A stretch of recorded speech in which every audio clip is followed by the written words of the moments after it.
Here we go, G-Man, episode 8. Episode 8, man, these are flying by. They certainly are. Again, thank you to everyone that watches these. Do me a favor, please hit that subscribe button, like, share, leave a comment, all helps. Thank you very, very much. All right, let's get into it. Quite a lot to talk about in the next, 50 minutes or so. Loads to talk about. Yeah, again, we always say this, don't we? But it feels like there's nothing. Then all of a sudden there's like loads. But that's it. We met up and spoke on Monday. We were kind of like, oh my God, there's not, between the fights that happened the weekend and now, there's not much happening. Fast forward to Thursday, when we're recording this now, boom, it's like a nuke's gone off. Yeah. Again, G-Man just pointed out, we are recording this on Thursday. I travel in about 2 hours to Dubai. So thank you to G-Man and Nathaniel for agreeing to do it today. So if anything happens tomorrow, it is what it is. It is what it is. It is. is what it is. All right, let's talk about what happened on Saturday. Let's go to the Liverpool M&S Bank Arena. Yes. Nick Ball. Okay, you're Irish, obviously. TJ... Dohenny. Okay, Dohenny. Okay, because I've heard so many pronunciations. Dohenny. I've heard so many different pronunciations, and it's Dohenny. TJ Okay. Dohenny. Okay, what did you make of Nick Ball's performance? It was, TJ Dohenny, I thought, he's more left in the tank than I thought. Nick Ball, I always love watching Nick Ball. I love that style. But since he's gone through the gears, like, I mean, TJ Dohenny is levels above the Isaac Lowe's of the world. Yeah. And since he's gone past that level, like, he's still fun and entertaining, but he's not looked near as devastating. Agreed. Since he's moved up these levels. And bear in mind, TJ Dohenny's last fight was at super bantamweight, and he still looked the bigger guy. And I know Nick Ball is short, but body size, he still looked the bigger guy in there. Yeah, like, you're right. And I guess this is what happens when you go up levels. When you go up levels, can they take your punch power? Do they try and work you out a bit more? Can you set traps like you did against the guys lower level? And he's obviously finding it at the very, very highest level. And I think Dohenny's still got something to offer at A level. He's finding out that, okay, this is getting a lot harder than expected, but nonetheless, he's still winning. He is still winning. He is still getting through.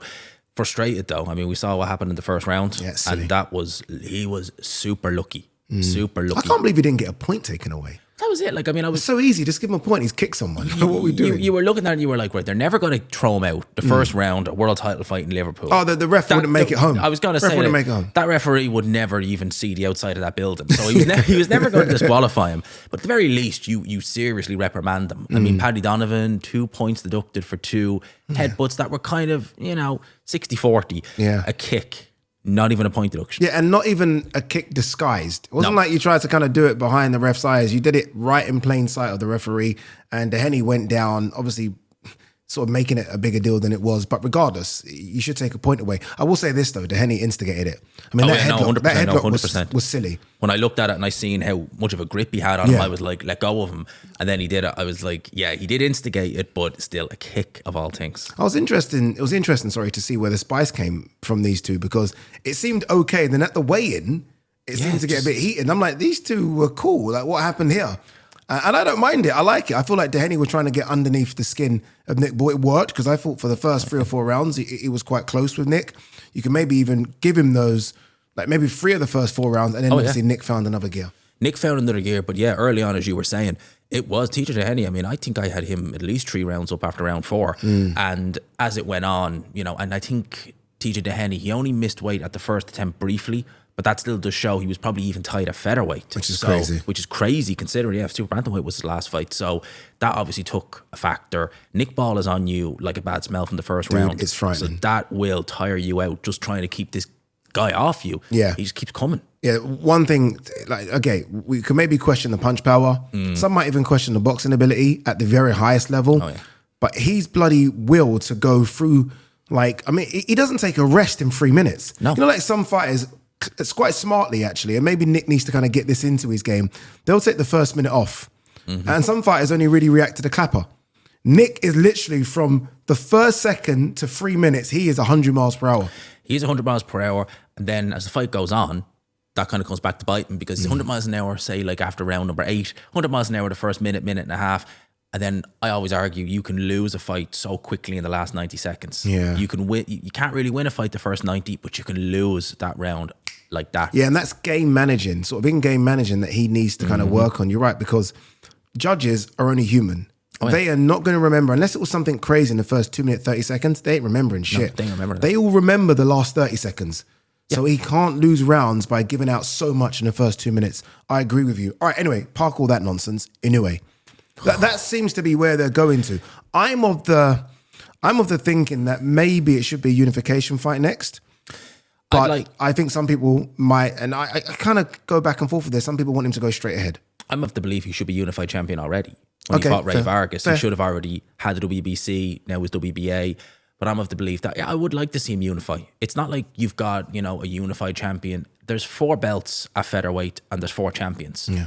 Angelo Leo, someone like that. And there'll be some that will make a great argument to say either of the champions are number 1. Exactly. Either of the champions. Even Fulton, coming off his last win. Fulton, yeah, exactly. Some might say, okay, so what I want to see, and I think I said this on my YouTube, I want to see Inoue step up and take on the number 1 in the division. Who is the number 1 featherweight? Exactly. And we don't quite know that yet. And Inoue has always been someone who does that. When he went from, I think, 108 to Superfly, fought the number 1 in the division. He always tries to target, right? Yeah. Who is the guy? Yeah, so we're not messing around. Yeah, exactly. Okay, who's the number 1? Like, who's number 1? Okay, I'll fight him. Yeah. Rather than, okay, I fought number 3 or 4. No. Tell me who number 1 is. I'll fight him and then we'll do whatever we want after. Exactly. He'll go up and say he fights Nick Ball next. Okay, you fought Nick Ball, but some people think Angelo Leo's number 1. Yeah. I know you're already beaten, but some people think Stephen Fulton is. So can we put you number 1? You haven't beaten the guy yet. Okay. That's what we want, a unification. Will it happen though? Do we just see Inoue take on Cardenas, beat him potentially, right? We can't rule out anyone. Do we go straight for it in the winter? Is that what they're trying to do? Riyadh season, Nick Ball Inoue. I have heard rumors that Inoue is going to have one more fight in Japan after Cardenas. I have heard rumors about that. That the plan is, I think, is it May Cardenas, September, August, Japan, and then close it off around Christmas time in Riyadh. Then Nick Ball should have a unification. Exactly. Yeah. So if that's the way they're going to do it, there's no reason Nick Ball shouldn't have a fight in the interim with a unification. If he doesn't and goes straight into a Inoue fight, listen, if he wins a unification, if he doesn't, he's not beating Inoue. Yeah, I mean, that's... And if you think he's going to fight that way... Though? Like, when does this run for Inoue going up weight classes stop? Like, when does the punch power stop? When does, okay, you put on a bit too much size, you've slowed down. Like, surely there must be a ceiling. Is it super featherweight? Like, what? Do you know the scariest thing about Inoue? He's the only fighter I can think of in recent years who every time he's gone up in weight, his power seems to increase rather than decrease. And he doesn't look smaller either. No, he doesn't look smaller. He looks the same size as those guys. Yeah. Exactly. Yeah. Like, so... I would have said featherweight, but now I'm kind of thinking if you could do super feather, I would say no more than super feather. I know some people have been saying, "Oh, do tank at lightweight." Nah, you can't do lightweight, but featherweight, super feather. I'm telling you now. You know what's going to happen if he smashes a featherweight. So he smashes Nick Ball. I mean, lights out, puts him to sleep, which he could. Oh yeah. I'm telling you now, people are going to ask for a double jump. People are going to look at the super featherweight division like, jump that. You already know. They will. They already know. And people are going to say, go straight. Obviously, look, this is so many years in the future here, but I already feel people are going to say, if he can smash someone of a Nick Ball type caliber, and look, Nick Ball didn't get smashed by Ray Vargas, and he beat Raymond Ford. So Nick Ball's no scrub. So you smash Nick Ball, considering that Ford couldn't do it or Vargas couldn't do it, then I'm telling you now, people are going to say, 1 second, fuck this, just jump to lightweight now. Which is crazy, but that's what people will say. They definitely will. Jump to lightweight. Could you imagine, as I said, a guy who started his career light flyweight, 108 pounds, fighting at lightweight? It's crazy, isn't it? It's the Manny Pacquiao effect. It is the Manny Pacquiao. It's the Manny Pacquiao effect. And it's very similar, right? Because he's carrying that power up. Exactly. So, look, it will be interesting. And then, obviously, look, that's way in advance, but we'll see what happens. Did you watch, by any chance? Hopefully you didn't, but you might have. Andrew Kane, Charlie Edwards. No, thank God. I didn't. You saved your life. I seen that fight and I actually thought on paper, that actually sounds interesting. And when I saw all the comments of like, my insomnia is cured, I was like, do you know what? I'll give it a miss. Dude, I didn't watch the full fight, but I had to watch it off the back of what people were saying. I'm like, nah, it couldn't have been that bad because Andrew Kane's aggressive and Charlie Edwards is a good fighter. I only watched a 6-minute highlight package and I wanted to throw my phone into the river. Oh my God, it was that bad. It was horrendous. It got to the point here where Andrew Kane is stalking Charlie Edwards. Charlie's on the back foot, avoiding him, moving. And Andrew's like, oh, fuck this. Like, are you going to come and fight me? And Charlie's like, no, I'm not. And they're literally opposite each other in the ring. And everyone's like, what's going on here? And the crowd is booing. The referee's like, come on, guys, fight. It was so bad. Look, I thought a lot of that is down to Charlie. Because Andrew's trying to fight the way he wants to fight. And Charlie, you know what it is? Charlie, when he did initiate, looked good. So I'm like, come on, a bit more of that. Like when he did decide to kind of engage and put his punches together, I was like, okay, he's looking really good.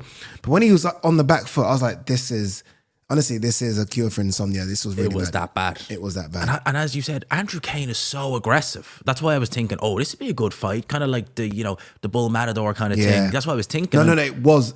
That's the problem, though. It was fully the Bull Matador. Like, in that kind of scenario, unfortunately, the Bull sometimes gets the Matador.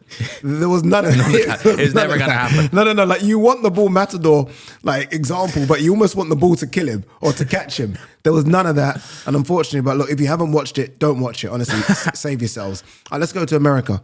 Matchroom had a card in Orlando headlined by Ammo Williams. I want to get to Ammo, but I want to talk Berlanga. Oh, I do too.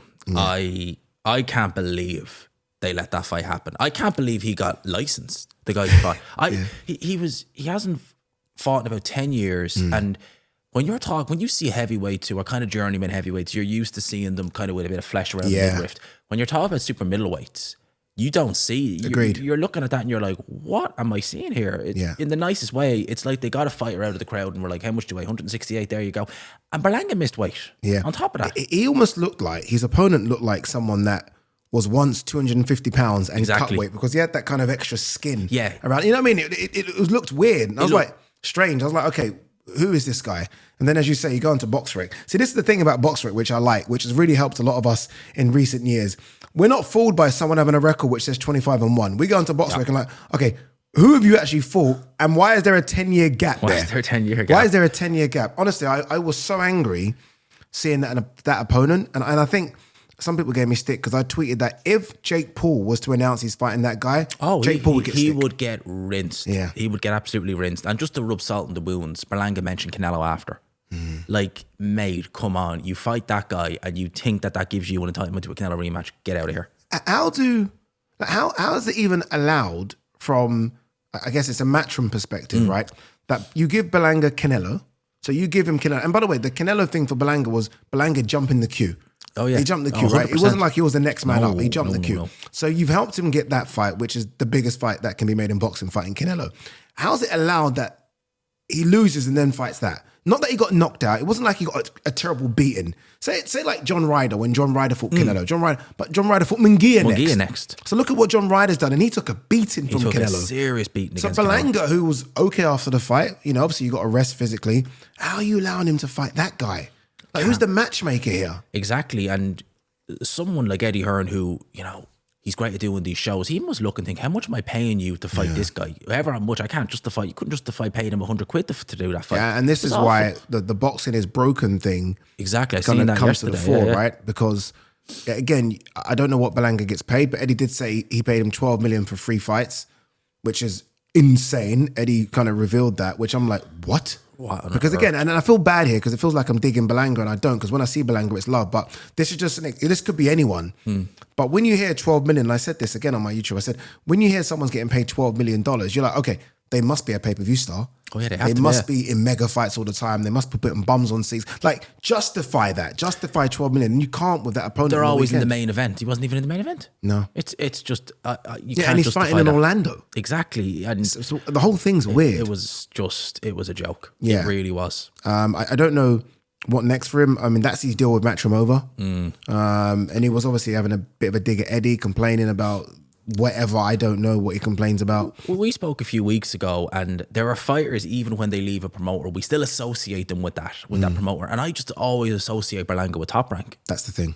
I just always do. It's like, oh, Berlanga, he's Bob's guy. He's with Eddie. But it's strange now because boxing is in a position where, like, obviously, Fury, Frank, AJ, Eddie. I almost feel like those times are coming to an end, where it's now a case of they just fight.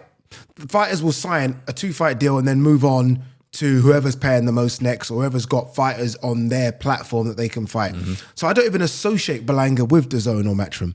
I don't. He doesn't seem to be in love with the idea of fighting for Eddie. It just seems to be a case of, okay, who can pay me the most money? Exactly. Yeah, which I get. I can't really hate him on that because, as you always say, get in, get rich, get out. Get in, get rich, get out. Who next for him? It has to be Caleb Plant, surely. It has to be. And which means he's not going to re-sign with Eddie. No, and Caleb Plant is PBC, is he not? So that's the next journey for him. I like that fight. I think that's a great fight. That's a good fight. I honestly think it's a great fight. And the way both of them talk, like in my head right now, I'm thinking that's not a pay-per-view fight. but they will make it into a pay-per-view fight because I'm telling you now, those guys will throw hands at the presser. Oh, 100%. Oh, Like, you took the without words a out of my shadow mouth. of a The doubt, first they will thing throw I hands. thought of when I thought of those guys is one of them's going to throw for one of them. Yeah, One of them. At the one of them's one going of them's to. going to. Like, you're going to need so much security, and that's why it could snowball into something very, very big. Honestly, it could It really snowball. could. Honestly, I think that could be a special fight. Even in the ring, I think both of them are punchers. I'd say that Berlanga's maybe the bigger punch of the two, maybe. I would as But well. I think Caleb Plant has fought way better opposition consistently, and is the better boxer of the two. Better boxer, but questionable stamina.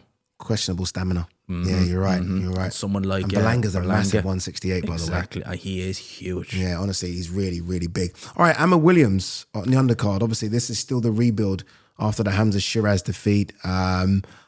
One of the scorecards were 118, 110, which I didn't think was a true reflection of the fight.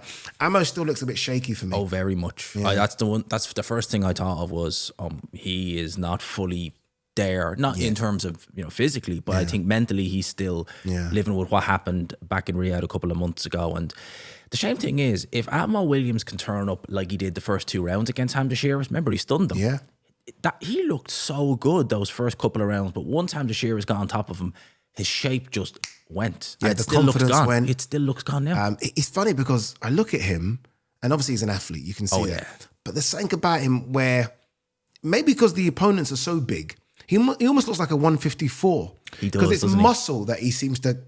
It's like he's got a lot of muscle on the body, big shoulders, and I almost feel like, could you make 154? Because he looks undersized for 160. Doesn't he? Yeah. Now I know against Hamza Shiraz, everyone looks undersized. But even against just your common standard or garden opponent, he does. If it's a fully fledged middleweight, you're like, you do. Do you know what I mean? Small, yeah. Because you think of some of the 154 pounders, they're his size. Yeah.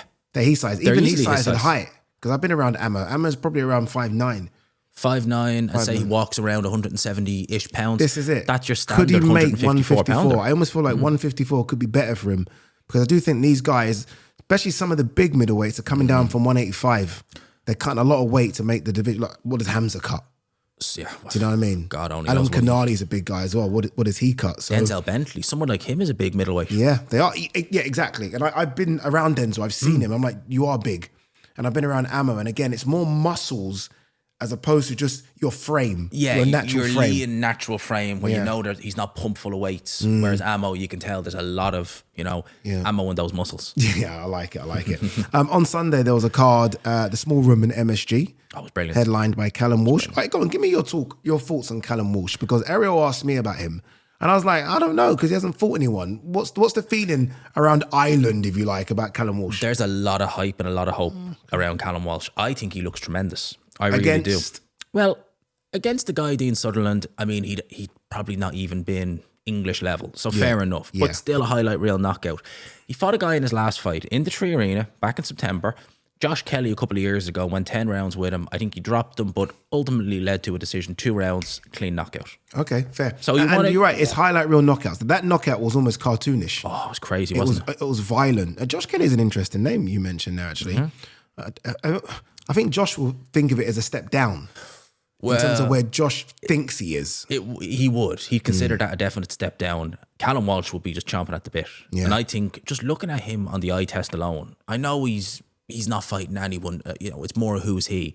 But the eye test alone, I'm liking what I'm seeing. Yeah, and look, as much as I want to see him fight someone, in order to build a fighter, you can't just put him in with killers when they're, 13 fights in? 13 fights in. Especially in a 154-pound division, dude. Because that's one scary division full of sharks. Even faded sharks will look at him like food. Man, they would. Yeah, they would be thinking, oh, I've got you. Someone like David Avanesian, if he moved up to 154 or someone like that. Yeah. He might be Because Callum's not the biggest 154-pounder. I always thought that about him as well. I always kind of thought, like, you're kind of in between. You probably could do a welterweight at a push. Yeah. But goddamn, the punching power, the speed. You know what's frightening when you think about what's in 154, You look at who hasn't got a belt. Like, look at the fighters that don't know. So those are the ones where, if you're Callum, you're looking at for the next couple of years. Madrimov doesn't have a belt. Boychuk doesn't have a belt. Virgil Ortiz doesn't have a full-fledged belt. 154 is horrendous. Xander Zayas doesn't have a belt. That's what awaits Callum Walsh if he really is that guy in the next 2 years. That is frightening, dude. That is the scary thing. You're kind of looking and thinking, look how good I look, but look what's around me. Yeah. That's not even the champions. That's not the champions. I'm looking at the champions thinking, how do I beat them? And I'm looking, how do I beat these contenders? Yes. Tim Tszyu doesn't have a belt. And Tim's got an important fight coming up, but Tim Tszyu doesn't have a belt. That's what's out there if you don't have a belt. Thomas Carty. I felt Right, bad his on him. knee. It was so strange because it just seemed to just go like that. Yeah. I think personally for me, he's carrying too much weight. Because I trained with Thomas Carty when I was making an attempt to be an amateur, and he was a fully fledged amateur. Yeah. And I want to say he was about 40 pounds lighter of less Whoa. muscle. He was about in the 2 teens, I think. 2 teens, maybe the 220s. I think he was 250 on the weekend. 250 plus. That's all muscle. And you know, he was in his 20s, his mid 20s back then. Your body was never designed to carry that much weight. We saw it The with issue David Hay. now, though, are you making a comment or statement that he should go back down to cruiser? Oh, don't he think could you can. never do cruiser Yeah, now. yeah. But I think that he's carrying too much muscle. And you see someone like David Hay who carried too much muscle. By the time he was 32, his career was done. His body just broken down. Yeah, yeah. It's a good point. Your body, if your body's used to moving around at 215, and then you try and do the same things at 250, ain't happening. No. I don't care who you are, ain't happening. All those type of athlete boxers, their body breaks down. That's all why, of them. for me, Thomas Carty, again, I seen him spar as an amateur and move around the ring. He looked impressive. He has not impressed me once because he just seems so less mobile in the ring, a heavyweight. And I just look at him and I just think you're a sitting duck. There seems to be this obsession, and I get it, right? Because we are in the land of the giants right now. But there seems to be an obsession with everyone trying to pile on muscle. Like Joseph Parker has done it recently. Moses the Talmud is starting to look a lot bigger than he was, and I don't think he needs to. Nope. And look, this is probably a silly example, but the number one pound for pound fighter on planet Earth right now is a heavyweight that weighs 222 pounds. He's essentially a heavyweight, essentially a cruiserweight who's not cutting. This is it. He's decided, you know what? I'm not going to play their game because my skills pay the bills. And yes, I'm severely undersized. I mean, Fury outweighed him by nearly 60 pounds. But skills pay the bills, and everyone Skills just pay needs the to bills. work on the skill side of things for me more than just, okay, let me become as big as I can possibly become. Exactly. And look, we've seen that Wilder. He was world champion. He was knocking people out. He was in the 2 teens. Crazy. Oh no, I need to put on all this weight. He weighs nearly 240. He's blowing after a round. Yeah. It doesn't work. Doesn't work. All right, that's the boxing done. Let's get to the news. Some very interesting news. All right, let's start with a big story in boxing scene. I will say before even talking about this story, Turkey has refuted this, right? So he's like, oh, no, this story is not accurate. I think I saw something on Twitter, which was tweeted by Brian Campbell. I think he tweeted something around that.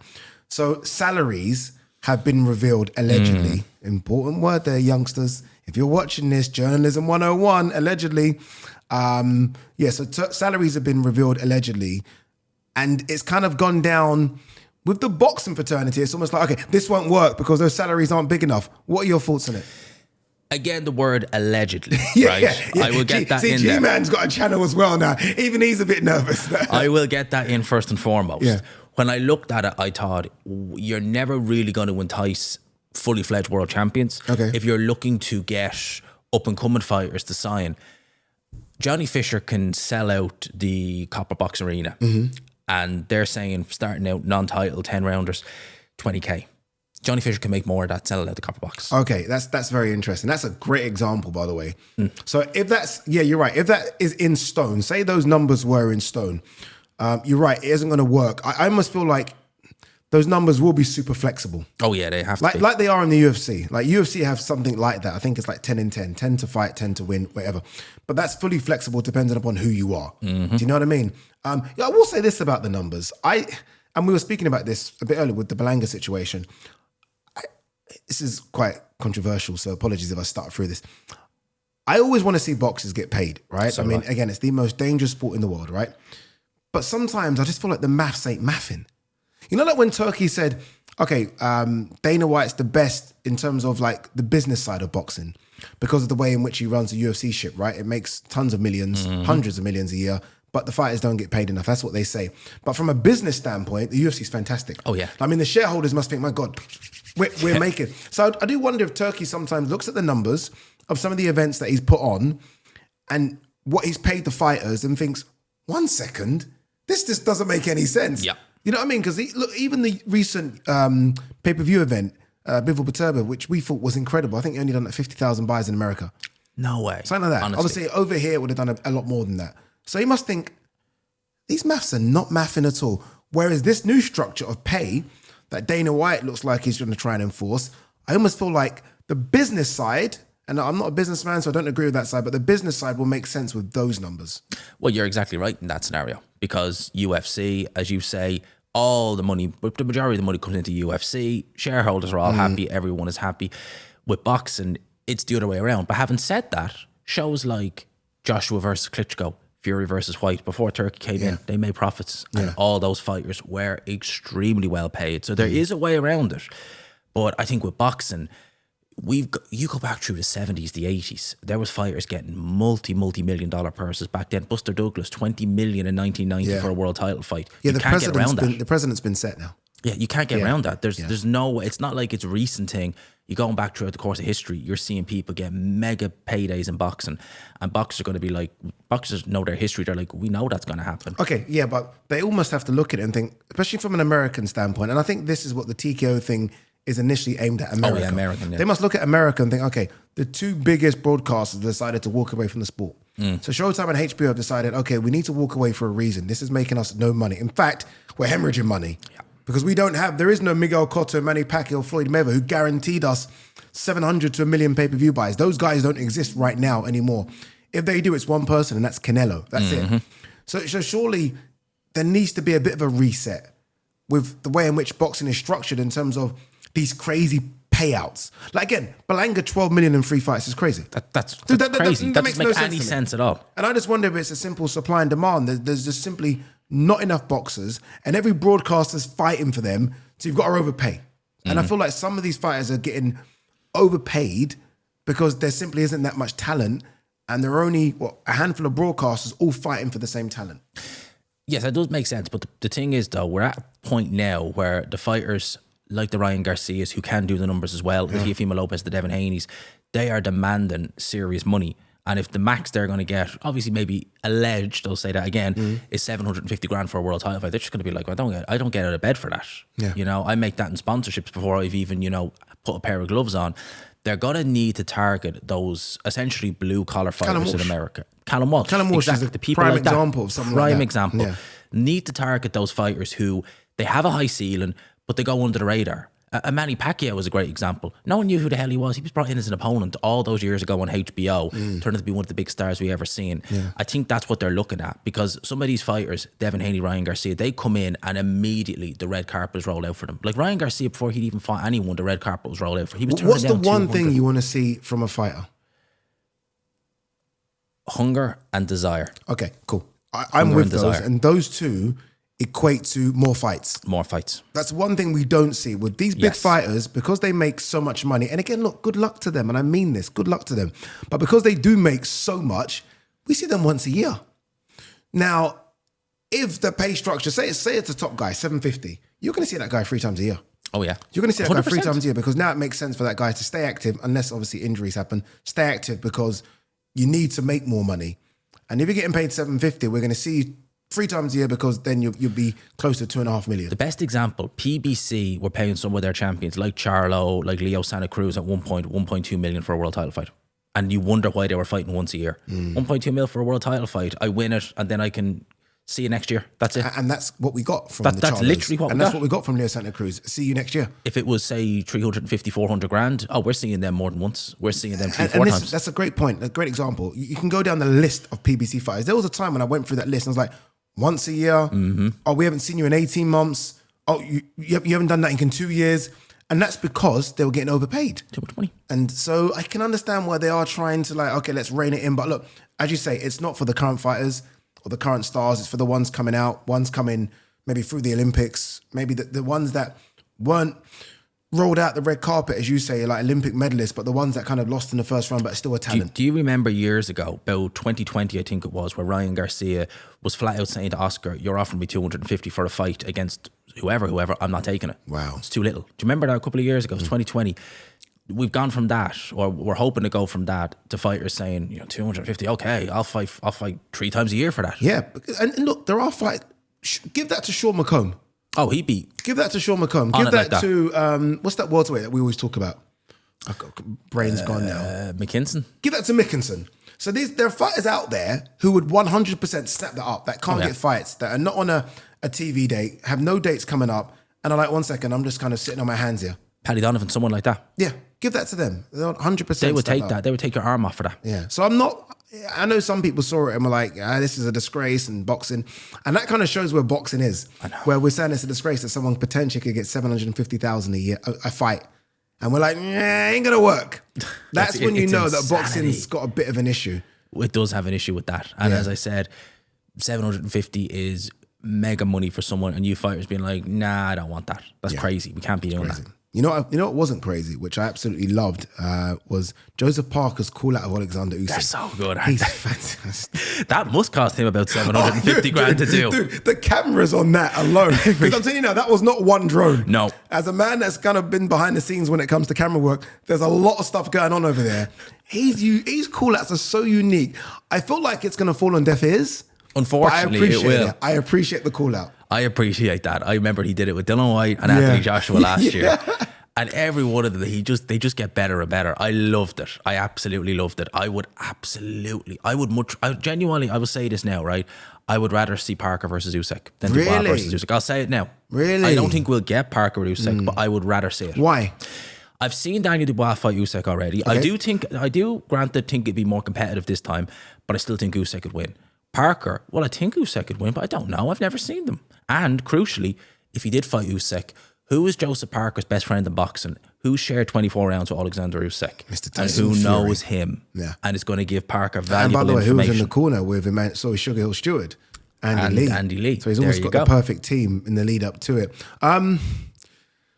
I don't know, man. Dubois' recent run, I just find that's astonishing. And that's why I'm so angry we didn't see Parker Dubois. Oh, that would have been epic. Basically, not seeing Parker Dubois has ruined all of this. Yeah, basically. That's what's caused all of this problems because the winner of that was going to go straight into this and no arguments. There would have been no issues. No issues. The WBO Now there's would an have issue said, because of this. Look, I think we've spoken about this before, but the way I see it playing out is Joseph Parker will fight for a vacant title. The WBO, I think Usyk will vacate. And then it's a case of next man up. On the list, I was having a look at the rankings. Okoli's number 5 or 6. I say Okoli because obviously he's not fighting Riakporhe. Don't know what's going on there.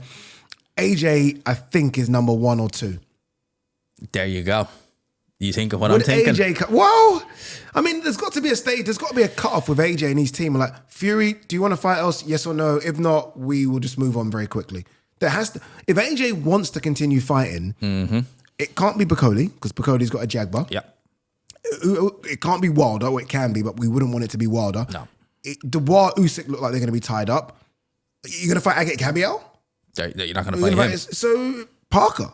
It's a risky fight, man. It's a risky fight, but here's the thing. Does AJ deserve a crack at the world title after losing like that to Daniel Dubois? Why? No. There you go. No, but he's so high in the rankings. That's the problem. You know the thing is about the deserving thing. If you were to ask Parker, who would you want to fight? What would he say? Oh, that's the thing. He'd say AJ. He'd say AJ. He would bite your hand off because he would fancy that fight. He'd be favourite. I'd make him favourite to beat AJ. I think he'd stop AJ. Oh, you think so? Oh yeah, I think I now think he stops him. Yeah, it's crazy, isn't it? It's time in boxing, how it all turns around. Like, Parker now favourite to beat AJ, but you are correct. Look, you know me, I'm Team AJ. But if you go on, what have you done for me lately? Oh yeah. I mean, one's beaten Wilder, Zhang, and Wilder, Zhang, and Bakoli, and AJ lost to Dubois. So I guess you're right. Parker is favourite. Do you think that could are we just throwing things at a wall here and seeing what sticks? Like, could that actually happen? Well, I don't think Parker will fight for a vacant title. I think because he's interim, he's going to get elevated to full champion. And then he can decide, well, yeah, I'll give AJ a voluntary crack. So I think we very much, I think AJ would take Fury over a world title fight at this stage. Oh, 100%. I honestly do. I think 100%. He would take, if Fury came and said, right, I'm going to come back in the summer, AJ would be like, F the world title, I want Fury. Yeah. The idea of being elevated to sort of full champion status just grinds my gears in boxing. I honestly hate it. And because regardless of whether they deserve it, they never get the respect. I mean, Devin Haney for years, you were emailed about, you're the email champion. Daniel Dubois got it, obviously, after the Hergovich. He got a lot of stick there. You're not a real champion, not a real champion. You never get the credit. Never get the credit. You're the email champion. You're this, that, and the other. Daniel Dubois, I think a lot of people really only took him serious as a champion when he beat AJ. That was it. And he wasn't winning the title, he was defending it. Yeah. And people were like, all right, now we recognize you. But it takes them having to do something like that for people to say, okay, now we recognise you as a champion. Yeah. Well, what should happen then? If it is a case of Usyk versus Dubois, what really should happen, and it won't because both are managed by the same manager and Spencer Brown, it really should be Parker versus Cabiel then for the vacant title, WBO. Because then that is 1, 2, 3, 4. Oh, that's your top 4 right there. That's your top 4 heavyweights in the world. Do that. That's a great co-main event. That will be a great co-main event. That's a great. In fact, that's a really good fight because it's a fight that no one's really been thinking about. No, Cabiel Parker's fantastic. Parker can move, fast hands, good puncher. Cabiel, best body puncher in the division by far. Closes that gap and just gets in between your punches. Like he's right on you immediately, and then there's nothing you can do. That's a great one. That is a great fight. Yeah, I like the idea of it as well. So look, we'll see how that plays out. I think there's a lot of sort of twists and turns in the heavyweight division, but I think we're going to get some answers. In fact, I know we're going to get some answers in the next month or so. So it should be fascinating to talk about. All right, loads of fights this weekend as well. There is an interesting card that no one's talking about in America. Sebastian Fondora. Is it Chordell Booker? I think it is Chordell Booker. I remember it was meant to be Errol Spence. The rumor was supposed to be Keith Thurman.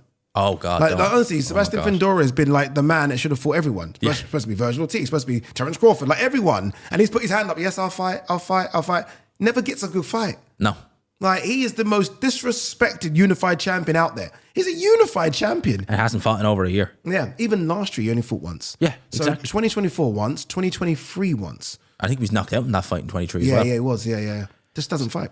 No, he just doesn't fight enough. And I think Fondora is so entertaining. The Tower Inferno. You'd think he'd be an out-and-out boxer, and here he is right on you. We talked about Cabiel. Fondora is towering over everyone, and there he is in the pocket. It's so incredible, isn't it? Who's more successful?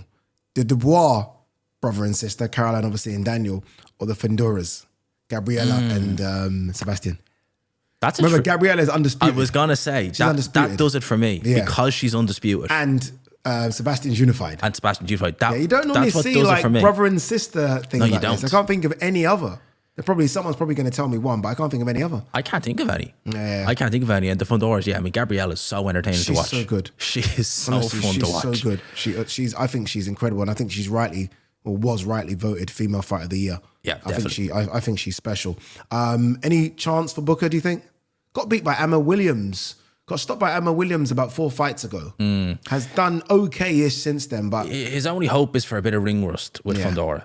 Because other than that, I think Fondora's confidence is going to go absolutely through the roof winning that world title, especially being the underdog going in there as well. Okay, so that's in America. We're going to cross about 1,000 bloody trillion miles to Sydney. Is it Sydney? It is Sydney. It is in Sydney. It is in Sydney, yeah. George Kambosos takes on late replacement Wiley. And I have to admit, I can't remember his first name. Apologies. But that should be interesting. But this isn't about the Kambosos Wiley fight. Let's be honest. This is all about SKYE Nicholson. I was going to say TIARA Brown. This is what everyone cares about. I was literally going to say, I was like, as good as Kambosos can be to watch, that fight's main event, it's gone so on. All I see is SKYE Nicholson and Brown. That's literally all I see. That's the main event. That's the main event. That's the main event. You've got TIARA Brown, who is a bit of a puncher. I say that, but I don't know who she's knocking out, if I'm honest with you, but she's a bit of a puncher. SKYE Nicholson's only stopped one person. Yeah. So this is 100% this is the boxer puncher. This is it. And I like what TIARA said. And TIARA in the press conference said, you kind of run around, you move around. My job is to stop you running. I don't know if she can do that. That's going to take some going. But this is the first time I've really seen SKYE really get kind of, she's always invested, but like really kind of at an opponent. Like, I'm going for you as well. Now, she's not obviously going to do that because that's SKYE's game. But it's interesting. It would make for an exciting fight if she did do that, though. I think it would make for It is an entertainment sport. And some people, I see a few people online were like, yeah, but Floyd never. And I'm like, Floyd did bloody engage. He didn't run. He did engage. Floyd engaged. I think it would make for a very silly fight for SKYE if she did do that. Because I don't think she can take that Brown's power. Oh, I don't think she can. I think we all want to see it, don't we? And I feel bad saying that because I get on with SKYE a lot. We all want to see it. Can she take a crack? Yeah, she's never had to, but can she? Because if she can, then there's something special there, because even if you hit her, she stands still. Can she take a crack?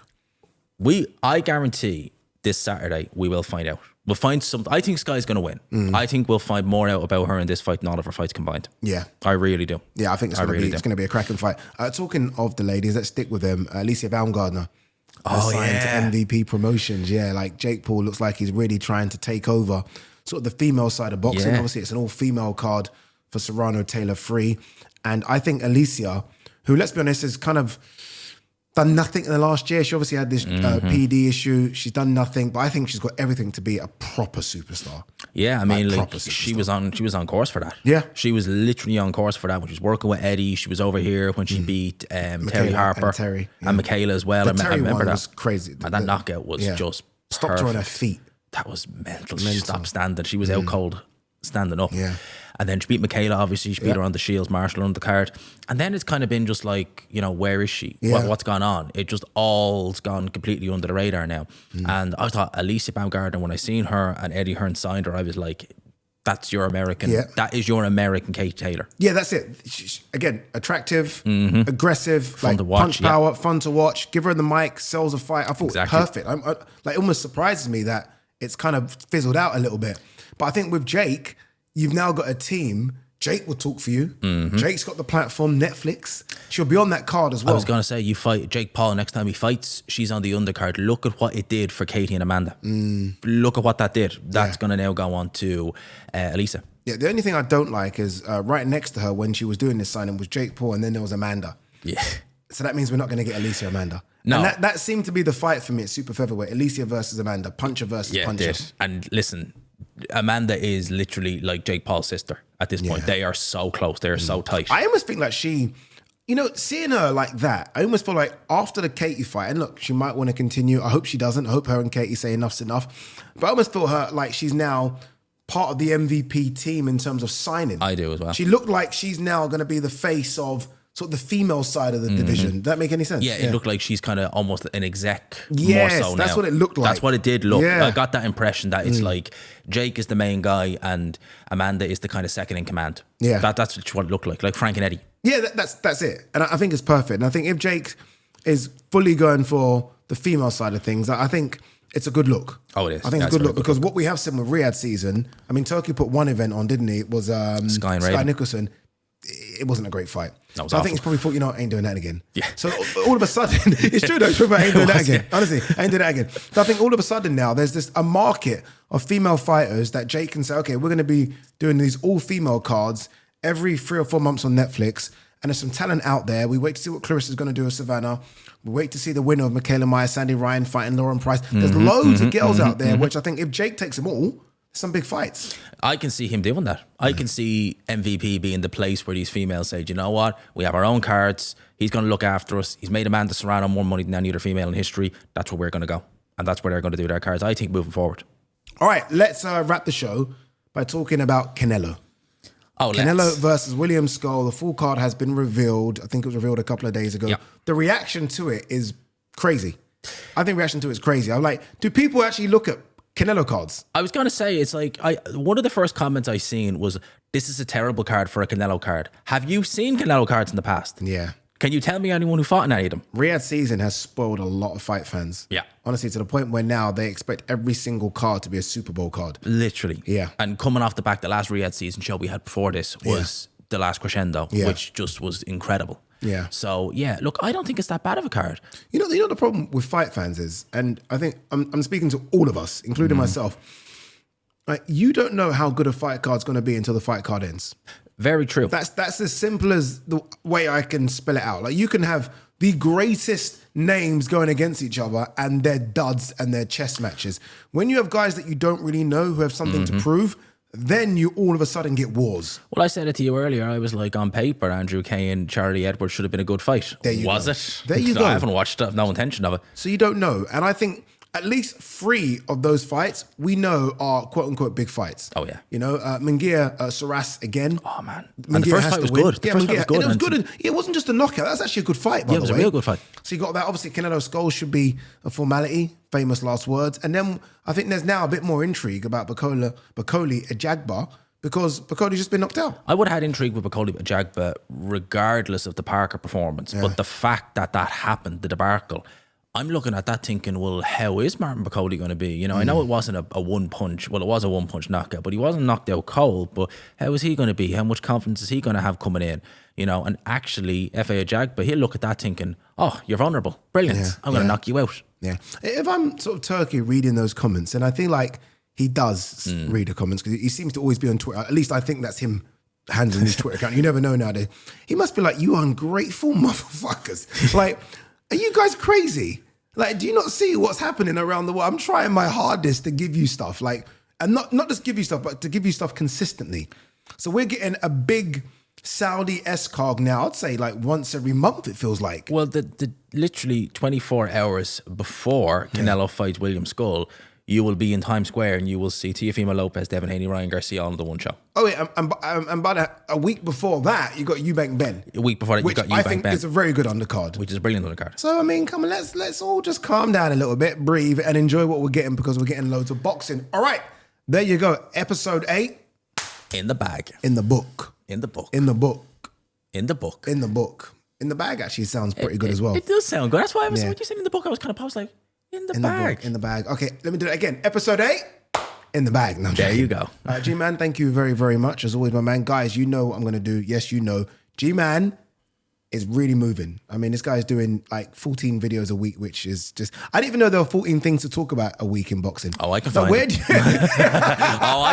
Believe me, I can find it. This guy will find a subject and make an 8-minute video of anything. But we appreciate the hustle. The link to his channel is in the description. Make sure you hit that subscribe button. Go and follow him. Go and support the channel. And you know what to do with this channel as well. Go and support myself. Loads more content coming your way. We filmed something last week, but we have to do a few tweaks, but you're going to be very, very excited about it. Anyway, we'll see you on the next one. Peace.